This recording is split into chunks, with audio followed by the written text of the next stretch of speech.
Монгол улс элэгний өвчлөлөөр дэлхийд дээгүүр байранд ордог. Тэгвэл элэгний өвчлөлийг бууруулах зорилгоор элэг бүтэн Монгол үндэсний хөтөлбөрийг баталсан. Тус хөтөлбөрөөр 5 дугаар сарын 1-ээс орон даяар хэрэгжиж 2020 он хүртэл үргэлжлэх юм байна.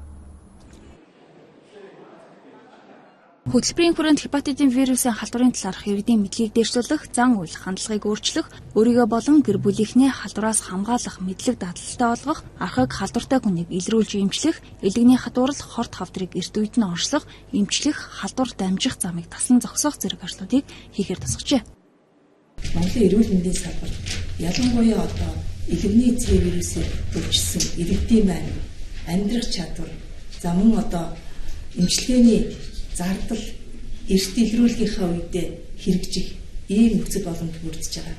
Нийт хүн амын дундах халдвар төвчмөд ялангуяа одоо ВЦ вирусын асуудал бид одоо 1960-70 оны үеийн асуудал өнөөдөр хадгалагдсан хүмүүс байна. Маш хүн дээр өвчөж нийт нас баралтын маань 15% элэгний ямар нэгэн өвчнөөс болж нас барж байгаа ийм тохиолдол гарч байгаа учраас энэ хөтөлбөрийг зайлшгүй хэрэгжүүлэх ёстой. Тийм учраас бид нар одоо энэ хөтөлбөрийнхаа хэрэгжилтийг энэ оны 5 сарын 1-ээс эхэлж бүх улс орон даяар маш эрчимтэй хэрэгжүүлж төлөвлөд байна.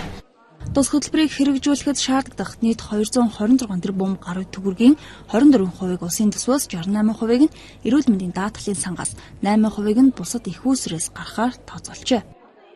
Маш зөв зүйтэй шүү дээ. Манайх ч одоо элэгний өвчлөлөөр монголчууд айгүй өвчтөг болсон юм шиг болж шүү. Зөв гэж бодож байгаа. Тэр чи яста дэмжиж байна. Сайхан санаа байна тэр чи. Тэр нь талархаж байна их чинь. Дэмжиж байна. За тийм ээ, Монгол улаас бас элэгний өвчнөр бол нэгдүгээр зэрэгт баг орчих гай явж байгаа юм чинь. Энэ нь бол үр дүнтэй, яг найдвартай юм болох юм бол хамгийн их хөдөлмөрчдөд ард түмэнд хэрэгтэй л гэж бодож байна. Дэмжиж байгаа шүү дээ. Тэр л маш зөв зүйтэй асуудал гэж бодож байна. Гэхдээ бууруулах сайн байлгүй яхан элэгний өвчж элбэг байгаа одоо тэгээд энэ ус уучрын өөр хянт эмчилүүлж чадахгүй гадаад дотоод яваад одоо хэцүү байгаа шүү дээ. Тэгэхээр тэр хөдөлгөөрийг одоо хэрэгжүүлэх нь зөв. Сайн байна.